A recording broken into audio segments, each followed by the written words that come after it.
On this episode, John is joined by Brayden Lee. Welcome to the Road Home from Wrestling interview. Here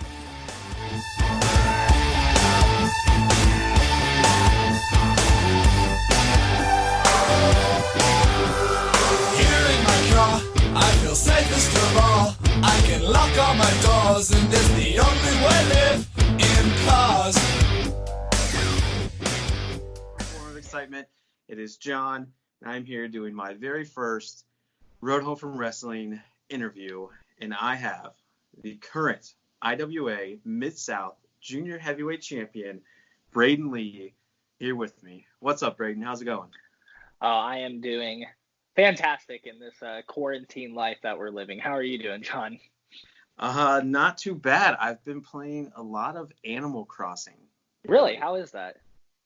It is like you basically don't do anything. You just run around, you shake trees, you get sticks, you catch fish, you catch bugs, you sell them for gold, then you buy a house, then you upgrade your house. It's very pointless, but it is very entertaining. It can kill a lot of time. I played a lot when I was younger. I went through a stage where I played it actually, but I'm so out of the loop, and I see a lot of people hyping it up on Twitter. So I was curious to see if it was any good. Is it worth investing in, you think? I think so. I mean, Animal Crossing so? Okay. is one of the best franchises out there, I think, where you don't do anything and fun. It's it's the perfect game for being quarantined to our houses. We're I hadn't thought of it like that, but that's probably true actually. So yeah. Yeah, what have you been up to in this quarantine life we're in? Man, so I was working out and kind of trying to stick to my schedule as much as as much as I possibly can. But as I tweeted and we kind of talked about, I think it was yesterday or maybe 2 days ago, I dropped a weight on my toe, so that's kind of kept my weight room adventure a little light over the last few days. But that's just because with the downtime, it's a good time to recover, take that extra time, and no rush to get back or anything. So don't think it's broken, so that's good news. But still hurts a lot. So the last few days, I've just been kind of playing video games and hanging out with my girlfriend and my dog, and just kind of enjoying the time that I usually don't get to spend with them because everybody's out of work now, obviously, and we're definitely not having shows. So pretty much the same as you, man. Just getting through it, Yeah. Well, luckily you can still work out and you can still keep working on your abs, which are in tip-top shape. But you can always add more on there, probably. I'm assuming. Well, we'll see. We'll enjoy the few days off for now, and then hopefully pick it back up soon. So. Yeah. Okay. Well. So, like I said at the top of the show, you are the current IWA Mid-South Junior Heavyweight Champion, and you are now, the two-time champion? Is that correct? Two-time. Yep, this is my second reign. And this is technically your first, title, per se, that you've won, correct? Yeah, this is actually my first championship, yes, in any company. Nice. And so, let me see if I got my facts straight here. You beat Pat Monix the first time to win the championship, and then you beat Lucas Jacobs the second time? Yep, that would be correct. Who was the tougher opponent out of those two? I mean, that's I don't know if there's a good answer to that, because you're talking about two guys who do way different things, Lucas just brings a crazy, you never know what he's going to do type of feel to him. He's just wild, and Pat is just such a skilled technician in the ring, capable of doing so many different styles of wrestling. So I'd say each one kind of had their own unique challenges, then that's the fun thing about IWA in general, is you get a lot of different talent there with a lot of different skill sets, and it makes for fun wrestling.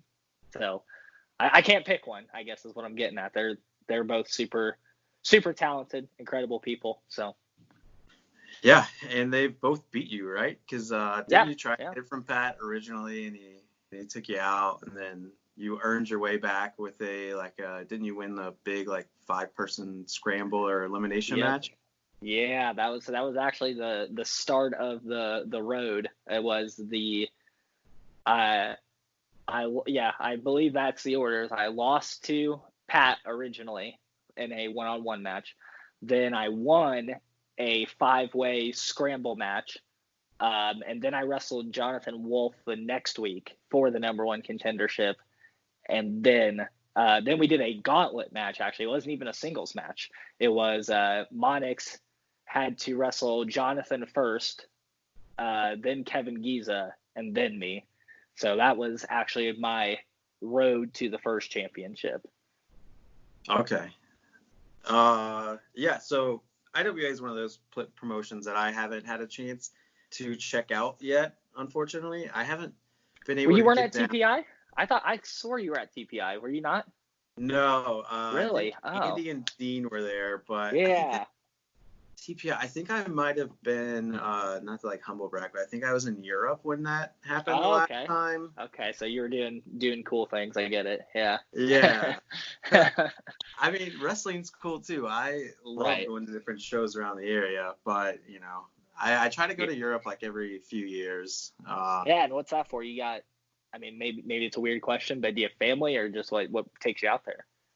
So I technically did have family. My sister is in the Air Force, so she was stationed out in London for a little bit, and so I Okay. would go over there to visit her, and then just kind of make a vacation out of it, obviously. And then I Yeah, have yeah. friends who live in Germany who were exchange students back in high school that I still keep up with, and I go out to visit them whenever I go over. And so technically I was supposed to go this year. That's not happening. Yeah, that doesn't look like it's happening anytime soon. So. But now I'm gonna go next year because one of my buddy Florian, he's getting married, so I'm gonna go to his big German wedding next Oh, year. cool. Should be Yeah, cool. pretty fun. But I'll Yeah, unfortunately miss some shows over here eventually when that happens. yeah. When that does happen, but Well, gotta do it. I totally understand. But anyway, so right. yeah, so you were not at TPI, and I thought you were. So. No, but IWA is one of those promotions that I've kind of been hearing about for a while, and Mhm. so I mean I don't. This isn't necessarily an IWA like hype podcast, but like just can you tell me more about like the atmosphere there? I know you said you kind of encounter a bunch of different styles. Yeah, yeah. IWA is one of those places where just there's a lot of good talent, just up and down.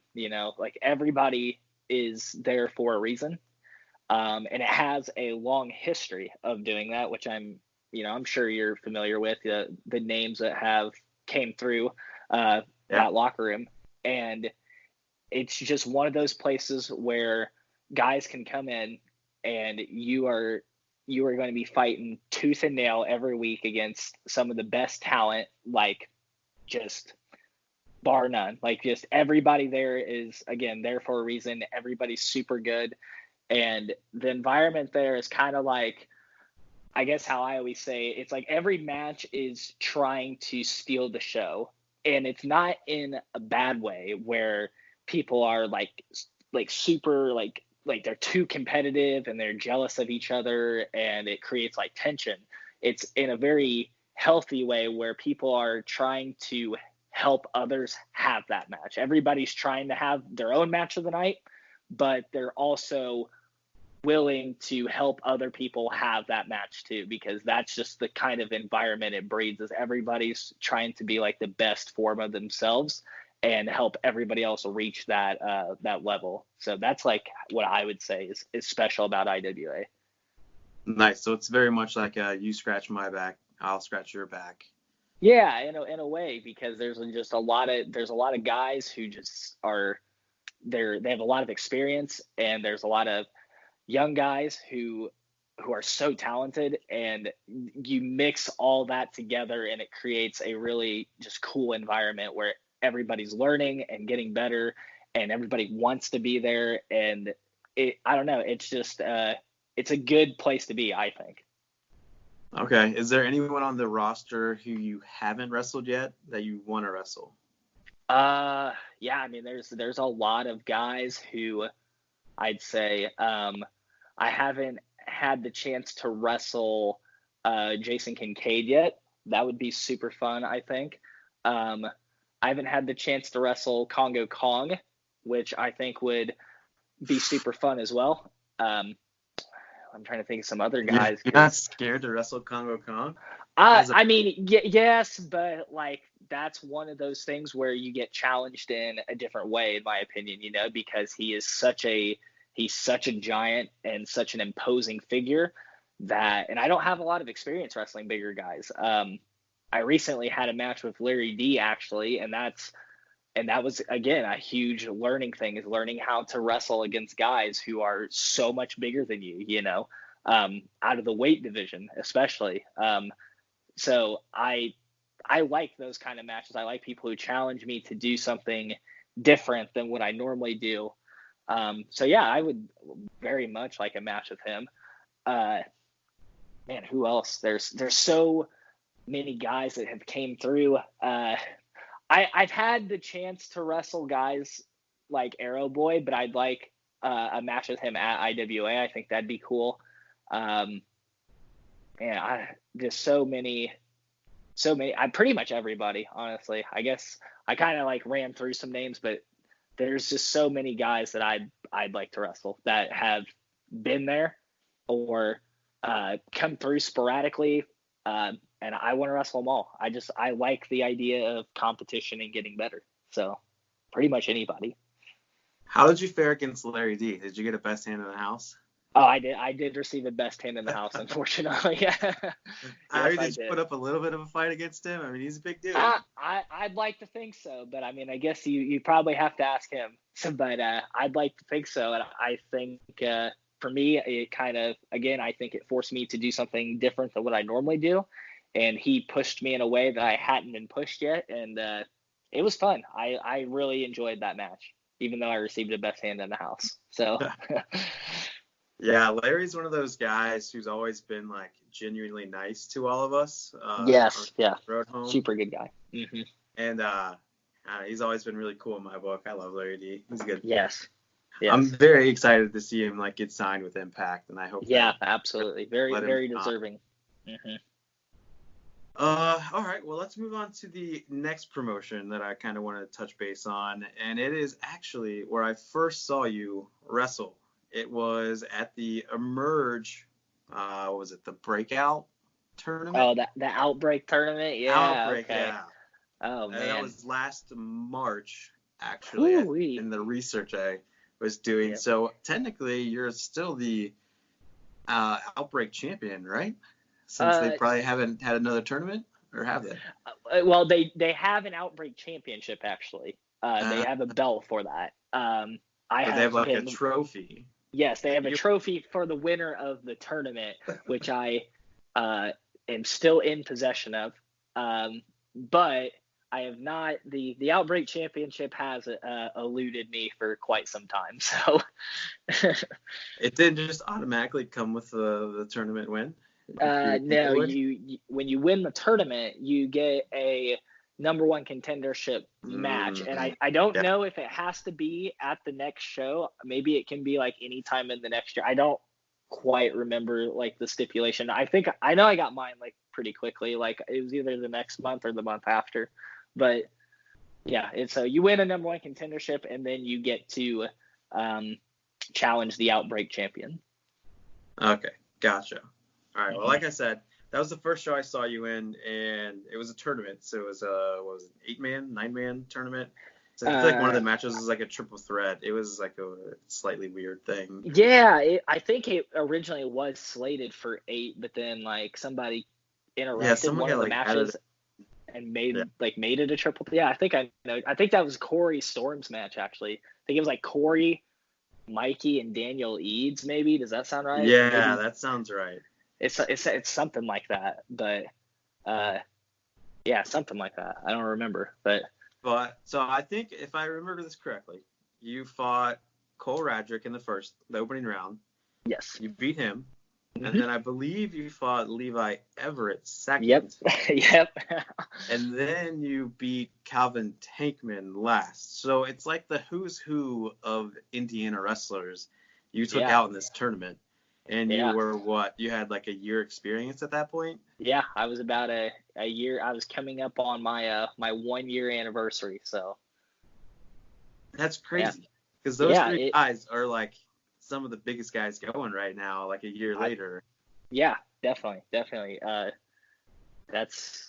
I mean, that pretty much says it all, honestly. Like it's crazy to think about, because I never like thought of it like that. I just thought of it as like three matches that I had a lot of fun doing, and three guys who I have so much like respect for, and guys that I love hanging around. So it was like, so I guess to put it like that, yeah, that's pretty cool.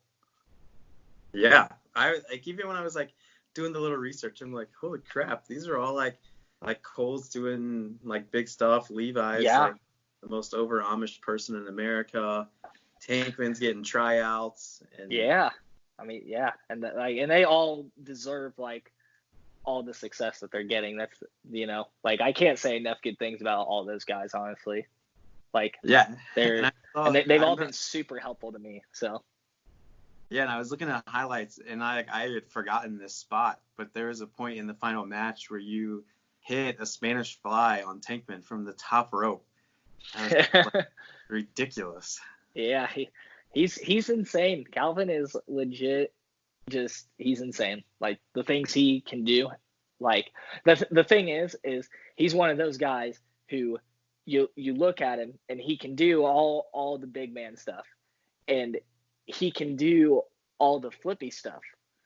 And most people say, like, at his size, but when I see him, I think of, like, it's obviously like impressive to see him do that stuff at his size, but I mean, even just the spectacle of him, the intensity that he brings. I just look at Calvin Tankman as like a pure overall wrestler, like, because it's phenomenal, the kind of athleticism that he shows, but he is a guy who can do literally everything, like he can be that big powerhouse you need. He can be mean. He can be nasty. He can get into it with the crowd. He can do the flips and the athletic stuff. And he's so talented. He really is. So I don't know. No, I'm kind of just going on about Calvin Tankman right now, but can't help it. He's that good. That good. I agree. I was telling Andy we were recording an episode, and I'm like, I've seen maybe like 7 or 8 Tankman matches now, because he's in Indiana, so I don't see him too often, being based out of Ohio. But like every single match he has, it's a different style of match. Like each time, like I've seen him do mat wrestling, I've seen him do like acrobatic and big man, like you were saying. So he can do it all, and that's the most impressive thing to me, is like because the flippy stuff, obviously in itself, crazy the stuff he does at his size, but the fact he can do it all is what makes him so special.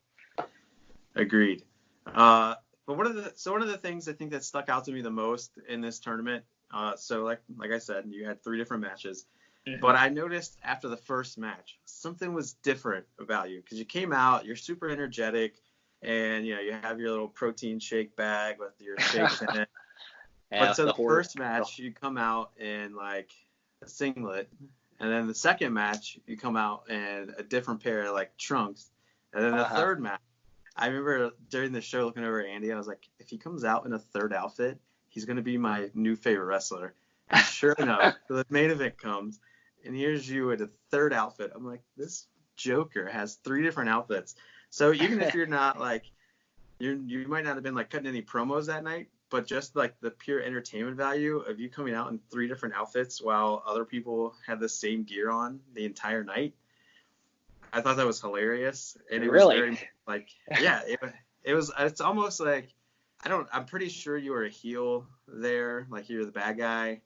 And I'm like, this is the most like bad guy thing he could do, by coming out in 3 different sets of outfits and being like so like cocky that like, oh, I can afford to have all this different gear Oh And, like, man, I'm stay gonna fresh. bust your bubble so much on all this stuff I'm about to tell you.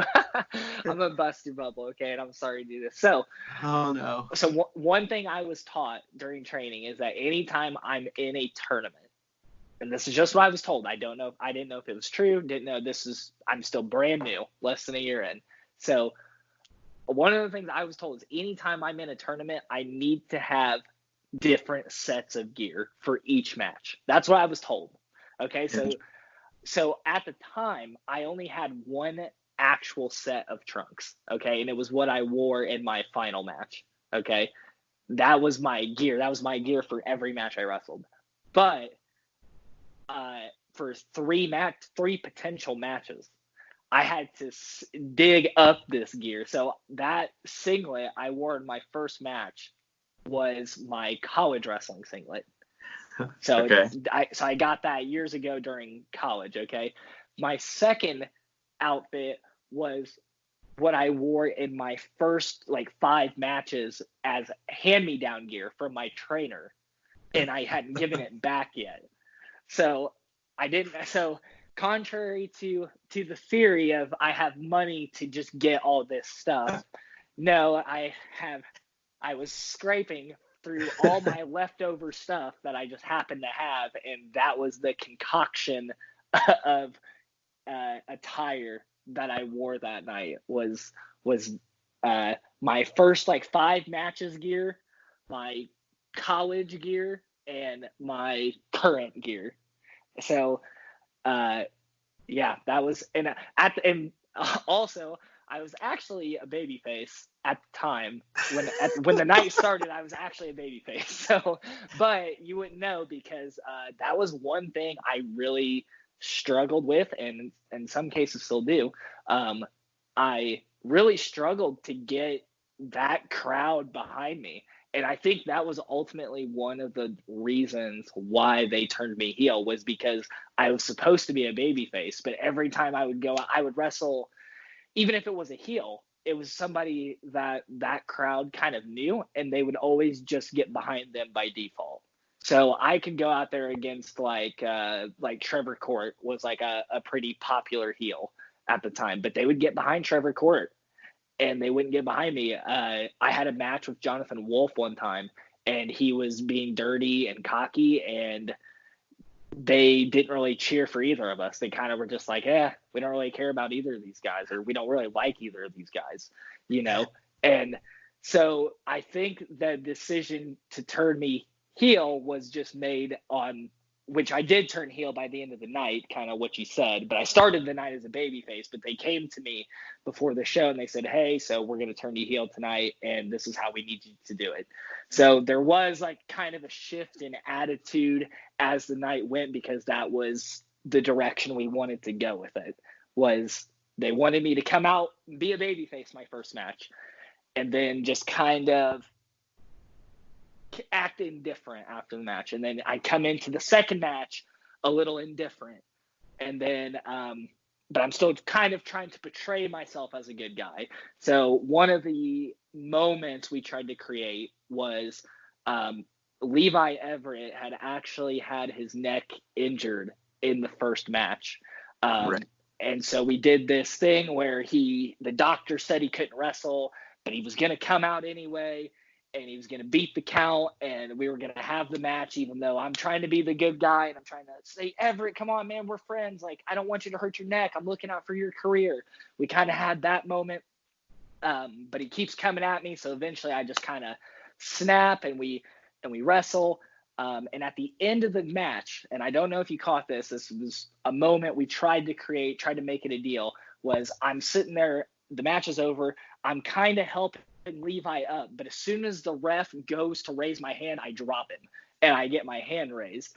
And we wanted that to be a very subtle thing of oh, that was kind of like a jerk move, he's going to help him, but then when the spotlight's on him, he takes it all for himself, and so that was one thing that we tried to do. And then by the time the third match rolled around, Calvin kicked out of all my big moves. I hit him with everything that I had, so I had no choice but to hit him with a chair and steal the victory. That was my big turn.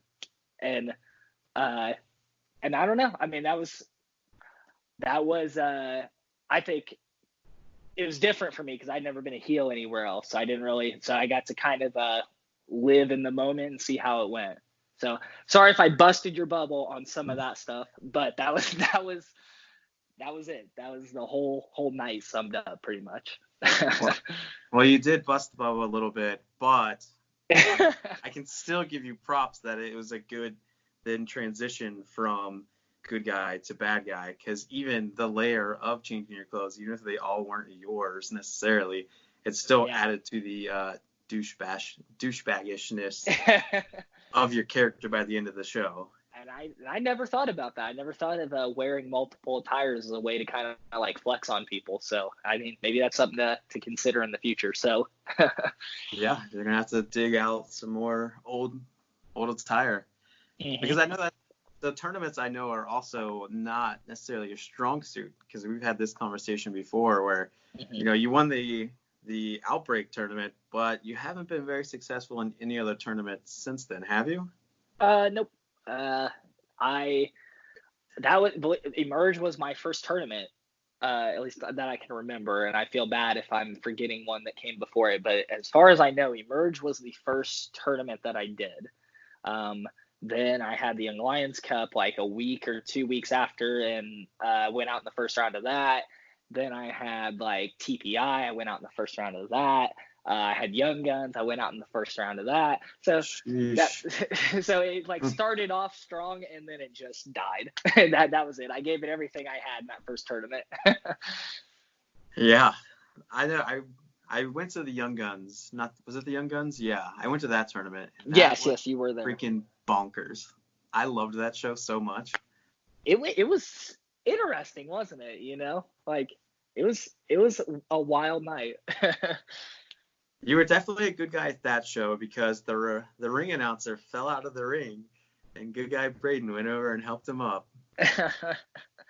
I don't know. I don't have I just saw it, and it looked pretty mean, honestly. I think that was like the thing that startled me, was like I heard it, and I was kind of like, what was that? And it looked like, and then when I watched it back, it looked like he ate it pretty hard. So, and I heard it. That's what got my attention. So, yeah, I was just making sure Zane was all right, because I like Zane. He's a nice guy. So, yeah, he seems pretty cool. Yeah. A few times I've interacted with him. Yeah, big fan of big fan of Zane. So.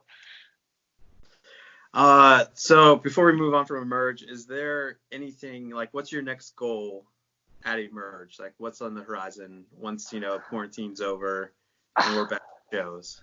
I mean, Emerge is one of my favorite promotions, and they have helped me in so many ways work on things that I would definitely consider to be my weaknesses. And they've kind of forced me into those roles, and just I've had to take it like head on pretty much. So in terms of just goals at Emerge, my main goal there is to just keep developing. I'd say overall, like just finding myself a little more. I don't have a lot of at the moment. I'd say, obviously, like, everybody wants to go for the championships and stuff like that, but I think like my main goal is just going to be just developing and just trying to be the best version of myself. So. All right. Well, speaking of the best version of yourself, I kind of went through your history as a wrestler, and so I kind of wanted to talk about the evolution of Brayden Lee. Mm-hmm. So when you initially started out, this is before I knew who you were the Thoroughbred, correct? Yep, that was the moniker. Yep. So what was that character like? Can you describe it to me? That was my attempt at not being bland. I guess that's like the best way to say it. Is I just needed something to call myself, because at the time I was just here's babyface Brayden Lee. He might do a flip. and that was all I had, and that was it. So that was You might me. do a flip. Yeah, that was me trying to find what I can be. And it didn't really have any steam because I didn't really know what I was going for, I guess. I just kind of like felt like I needed something and kind of gave myself something to go off of. Like in my head, it made sense, like, oh, this is what it means and stuff like that. But really, like, I didn't do a lot with it because I didn't really know like what I wanted to be, if that makes sense. So Yeah. I just liked going out and wrestling. So And so you just wanted to like add a moniker or yep, a type. pretty much. That was pretty much it. Nothing inspiring about that story at all. So That's all right. We all got to start somewhere. yeah, exactly. So when did you decide that carbs were not going to be a part of your lifestyle anymore? So I've been recently going to WCWO a lot, and I had some buddies there, Lost Boys, Bradley Prescott the fourth and Adam Slade were very. They would always joke about like how I hadn't had a carb since like I can't even remember like '05. I think I'm pretty sure that's a line from the movie Step Brothers. So that was like it was like a joke they kind of said to me, but like I didn't have anything else going for me. Like I said, I kind of just gave myself the name The Thoroughbred and like tried to make it something. So I was like, oh well, this is kind of something. I can kind of like it's a joke, but like maybe it could be something. So I kind of tried to do something with that too, and that was my transition into being carb free. Was that it started as kind of like a backstage joke, and I just tried to bring it out in front of people. So when you started that story and you said that where you brought up BP4 and Adam Slade, I was like, those two. I thought you were going to say that those two were carb free, and I was that's definitely not the case. No, he's BP4 loves his Natty Light, and Adam Slade loves his Mountain Dew. So there's definitely carbs in those. Yes, definitely. So then you finally decided to start eating carbs, and then you became Brazy. Yep. How did this evolution occur? So when I first started hitting different shows, one of my first trips just to like it was outside the state, but it was also just one of the first shows I'd went to that wasn't like my home and the few companies that they did ring rentals for. I went to Michigan with Jonathan Wolf and Sean Kemp. And on the way back from the show, Sean was adamant that I needed to we were listening to Young Gravy, the rapper, okay? And at the time, I had never heard of him. But I still haven't. Yeah, so Sean was a character. That was the first thing I learned about him. Like, obviously, like, in the ring, but even out of the ring, Sean's a character. He's a dog. That. And but so obviously, like, that's kind of his strong suit. And I told him, that's probably like my weakest thing is I just kind of like to go in there and wrestle. I don't really have like a way to connect with people and just make myself a little different. And so we kind of just started talking about things. And this song by Young Gravy came on, and Sean goes, "You know what? You just need to be Young Gravy." And I was like, "I don't know who this is." And so we listened to this song. And I like the song. I was like, all right, this is kind of catchy. And so I just started kind of like doing my own research on him. And that was pretty much how it started. But I was just starting the carb free thing at the time. So I didn't pay it much mind because in my head I was like, yeah, I'm not going to do that. I thought Sean was just like giving me nonsense basically. So I was like he's just throwing ideas at me, seeing if something will stick. And I was like, yeah, I'm definitely not going to do that. I'm not going to be a rapper like that because that's not what I am. So I avoided that kind of line of thinking, tried to make the carb free thing a deal. And then I just wasn't really digging the carb free thing because I wasn't really doing anything with it. And I didn't feel like it was me because I love pancakes personally. So what? I was like, I love pancakes. So I was like, oh, I got to find a way out of this. So I was like, what can I do? And one night at WCWO, J Rose just introduced me as straight Brazy Brayden Lee. And I thought it was like a cool nickname. And I was like, that's cool. I'm going to keep that. And then I was like, I was just sitting there thinking about what I could do to not be carb free anymore. And I said, you know what? I'm going to kind of go down this road that Sean was having me go down. And so I removed the rapping part of it because I didn't really want to be a rapper. That's not like a thing I envision myself being. But just like his goofy kind of mannerisms and how silly it is and just playful and have fun. That was kind of like how I looked at it. So I said that was something I could do. So I just kind of stole his attire, not stole, but he wore very retro, colorful clothing. And so I said, I'm going to do that. And that was pretty much my inspiration for it was Young Grady. So.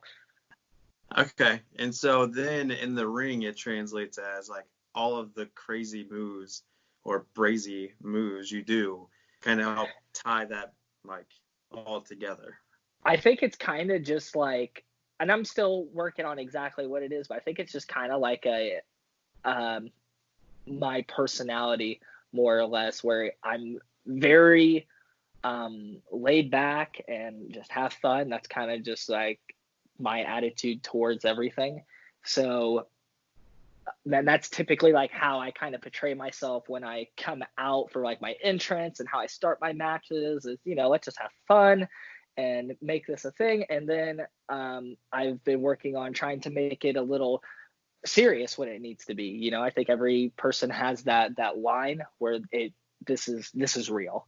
Like this is where we're going to be serious. And that's like kind of, I guess it's the braziness of the moves maybe like later, but I just like I like to be kind of calm and cool and just have fun, happy go lucky. That's kind of like what I try to portray. So. Okay. Yeah, I think it's working. I enjoy the brazy, especially now that I have found out that you have been lying to us about, being carb free since you've been eating pancakes on a regular basis. Pancakes. Yeah, I love pancakes, man. You're just shattering all of my, dreams. Yeah, I'm popping all the bubbles. I am so sorry, but maybe this wasn't a good idea. I don't know. It's all right. So speaking of pancakes, what is your favorite topping on a pancake? And like, what kind of consistency do we like? Do we like thick pancakes, like skinny pancakes, fully done, or like what? My girlfriend typically makes them very thick, so that's definitely like what I'm accustomed to now. Is very thick. Is that thick with put 2 C's or? Yeah, 2 C's for sure. Okay. And we put protein powder in them. That way we can like beef ourselves up a little bit. And I like to put peanut butter, lots of peanut butter, like just like way more than it needs probably. And then same with syrup is I just like to just pour the bottle, like just take like, instead of just like popping the tab and like letting it gently drizzle, like I like to screw the lid off and just dump that whole bottle in there. That's a lot of syrup for some pancakes. Yeah, definitely. I'm so excited that you said you like peanut butter on that. I thought that, so my family's kind of like from West Virginia. We're kind of mountain folk. And so we've always like ate peanut butter on our pancakes. Like so much to the point that like when we did like a family reunion down in Gatlinburg, my aunt brought like a jar of peanut butter to the buffet, like the breakfast buffet. And we started like passing it around like 3 tables getting peanut butter. So I'm very excited because I was gonna suggest that you try peanut butter on your pancakes. Yeah, my mom introduced me to that at a younger age, and I thought it was disgusting when I saw her do it. I was like, that is gross. There's no way that's good. Now I like almost refuse to eat pancakes without it. So. So are you do you like having, chocolate chips or like whipped cream or any of that on your pancakes, or is it I strictly don't get too syrup and crazy peanut with it. butter? I got my little cup of like my little flavor of what I like, and I keep it with that. I have not chocolate chips are okay. I've had it, but I just keep it peanut butter syrup every time. That's just what I do. So All right, so if you have to get rid of one of the following, so we know you love pancakes, right. but what about which one are you killing forever? Is it waffles, French toast, or crepes? Or what? Crepes? Have you ever had a crepe? No, I've never had a crepe. Okay, well, it's very like French. I was over in France one time, so I got Mm. one. But essentially, it's a pancake, but it's really flat, and then you put like toppings in the inside, and then you roll it up, and then eat it that way. Mm. So Yeah, which one are you getting rid of forever? well, I got I both. think I have to get rid of the uncertainty because I've never had it, right? Like I feel like that makes sense. It I've does, never. but now I have to like I ruined the whole thing by introducing. Yeah, yeah. I was, I saw you guys talking about this, like, or heard it. I can't remember on it was I on think it Twitter on was your the podcast. merge episode. Yeah, and I was like, yeah, I think you put it in the order I would have, and I said he gets it. That's he understands. So Yeah, because that's where I thought you were going with that. And I was like, you already because know, dude. I forgot that we had done an F Mary kill Yeah, for pancakes, waffles, and French toast. yeah. So yeah, so So what's the order again then? So you it's do it since it's been a it while. yeah, it would be man, I can't French toast is F, right? Wow. And Yeah. then kill is waffle and Okay. Mary is pancake. Yeah. Yeah, that's it. Like that's it. So Sorry, waffles. You gotta go. yeah, waffles got to go in that scenario. So another type of food, another carb that I know you love is cheesecake. I do love cheesecake, golly. What is it about cheesecake that is just so appetizing and like mouthwatering? Ah, just everything. I don't have words for it. It's just the best. Uh and the thing is I never really fancied cheesecake until my girlfriend and I went to the Cheesecake Factory actually, and I never really I don't maybe I'd had it before, but like I couldn't remember. But then we went and I had this like Oreo cheesecake that they have, and that's it. That's game over. There's nothing else that's gonna top it. So I fancy the like the peanut butter, like the Reese's peanut butter cheesecakes. I do want to branch out and try like that one and a few others, but I'm just so scared. Once I find something that I like when it comes to food, it's hard for me to get away from it because I'm like, I know I like this. It's kind of like I've been doing this thing on my Instagram story with bangs, and I've been trying the different flavors. But for a while, I had like the 3 flavors that I liked, and I wouldn't try anything else. I was like, I know I like these. I'm not gonna risk it. These things are like $3 a pop. Like I'm not gonna try something and not like it. So, but then I just I'm said I need to stop being a baby. So I'm with you though, man. Like so the only time I branch out is when it comes to like beers, because I don't know how it is in Indiana. I don't know if you drink or not, but like here we have a ton of different breweries, so mhm. every time I go to one, I try to like get different ones each time. At least test them out. So if maybe I Right, get a flight. I mean, you can't really do that with the bangs. You can't get like a flight of bangs and test out the flavor. But if I go to like Wendy's or Taco Bell, I get the same exact food like every single time. yeah, And yeah. I've It's like been doing that for like 15 years. yeah, it's like you want to be like brave and like try something new, but it's like, man, you're about to spend this money, and like I don't have money just to be thrown around, like I'm not living that luxurious. So it's like I'm not. If I had money to waste, like sure, maybe I could afford to order 2 meals, and try one that I've never had before, and then have my backup just in case. But yeah, I Wait, don't so have you would the you would order 2 different meals and then That's eat what the I one did that with the you're not bangs, sure? actually. No, no lie. That's what I did with the bangs, actually. When I finally decided to start trying them, is I would get the new flavor because a lot of places do like a 2 for like $4 or 2 for $5 deal. Sure. So I would always get one that I knew I liked, and then I would get the other flavor that I wanted to try, and I would that way if I didn't like it, I could just throw it away, and I had what I needed. I was gonna get through the morning. So Yeah. maybe that's crazy, but that's like what I was doing. It made sense to me. So Yeah, go for it, man. Just I can just imagine you like you coming home, your girlfriend's like, "Oh, what'd you get us for dinner?" And you have like 3 different meals, and she's like, "There's just 2 of us. Oh, I just wanted to try something different tonight." yeah, I just wanted to, I would. That's probably how I would do it. Is But I got a I backup would have plan. I would have my backup meal because then it's leftovers tomorrow if I do like the thing that I got. So it's big brain. It's big brain if it works out. Dumb move if it doesn't. But Yeah. Yeah, it's either smart or not. But right. so I guess kind of heading towards home here. Mm-hmm. Are you affected by gravity? Like when I watch your matches, you do a lot of like really high flying, flippy stuff, Right. and I sometimes think that like you defy gravity and that you just are not like gravity has no effect on you. Is that true? Well, I do come back down to the earth, so I have reason to believe that I am affected by gravity, like everybody else.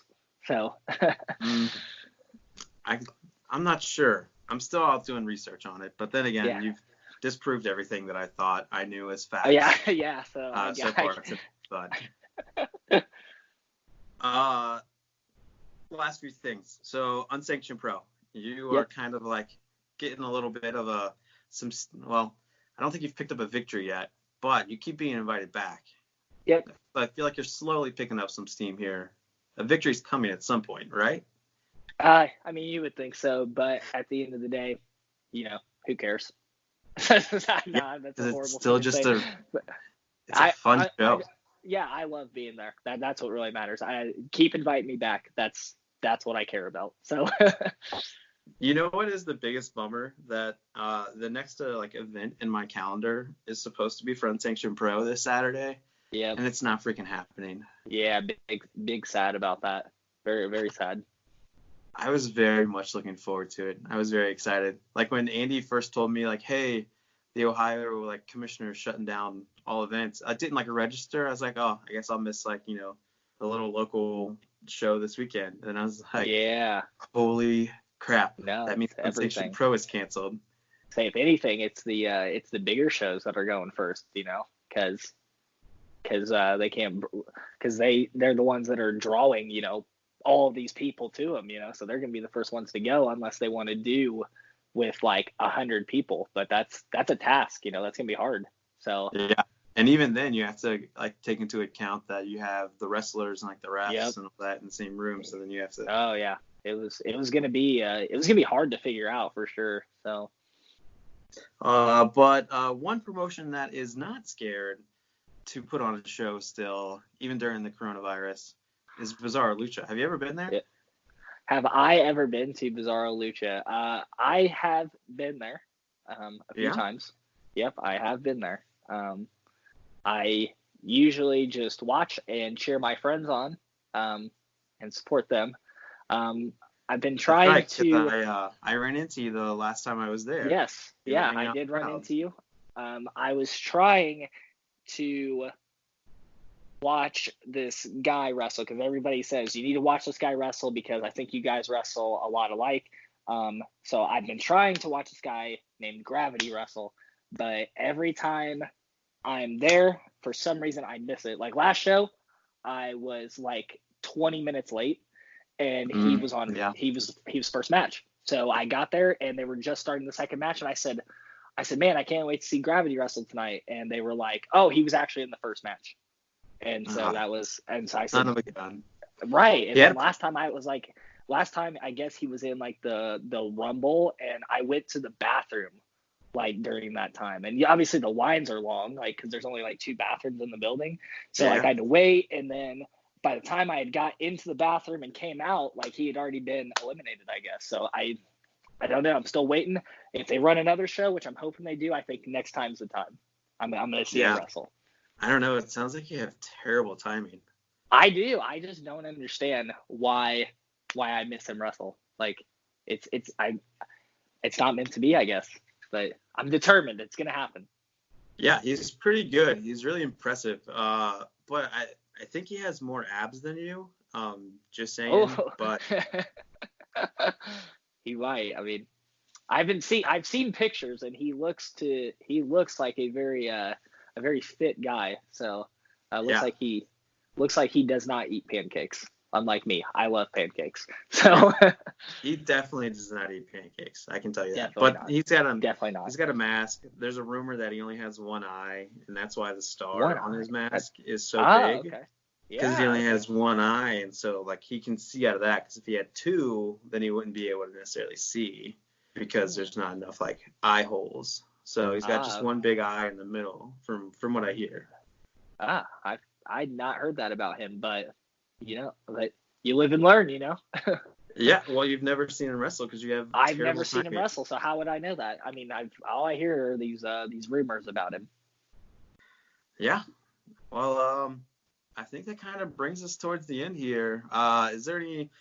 Obviously, there's no shows coming up right now. Boo. Boo. Is there any last ditch, you're excited to get back to business with certain promotions or anybody you want to promote? Man. Yeah, I honestly, much like a lot of my wrestling friends, we're all excited to get back to work. That's the thing. We can't wait. The time off is great. It's given us time to recover and heal and just take care of ourselves a little bit. But we're definitely itching to get back to work. I know me personally, ready to go back to IWA, defend my junior heavyweight championship. I'm ready for Emerge, Unsanctioned Pro, Bizarro Lucha. I mean, there's so many AIW, UXWA. There's so many companies that I know I'm forgetting, but there's so much great wrestling going out there. A lot of it you can see on independentwrestling.tv. Make sure you get that. Use promo code IWAMS for 5-day free trial. And to see what I'm up to on my quarantine life, you can follow me at Brayden X Lee on Twitter, Instagram, and Facebook. Awesome. And that's I think that's my plug for everything. So yeah, you beat me to the punch on social media, as I was going to be my next go-to. Yeah. So all the companies. I'm sorry if I forgot to mention you, but I love you all and thank you for having me. So yeah, well, so if you're looking for us, the Road Home from Wrestling, you can find us at, believe it is the Road Home FW on Twitter and Instagram. You can find me at jhat05 on all social medias, and give them a follow. Give them a follow. Give the Road Home from Wrestling podcast a follow as well. Yeah, because my personal account, I post so much. I don't think I've posted since like November. Doing good stuff on there. But yeah, so any other final closing thoughts before we end it here? No, just thank you for having me. It was super fun. Hopefully we get to do a round 2 a little bit later, and we can talk about how I'm not a loser as much. So well, just a loser at tournaments. You right do now, fairly well at other things. Singles matches are good. Okay, let's not get carried away. I don't know about that, but well, what you probably need to do is, everyone in Indiana is a part of some kind of group. Maybe you need to join like some faction. Okay. And then that way you have like friends having you back. Maybe that's it. Maybe that's the missing piece. You can start your own. You can start like the Brazy train. Brazy train.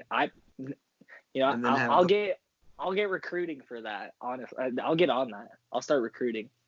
Yeah, you can have all your little lackeys behind you and just have like a train, but don't make it too much like who's the guy that comes out with the Congo line? No Way Jose. Don't be No Way Jose. But okay, we won't make it. We won't make it like that. But yeah, we'll find some people.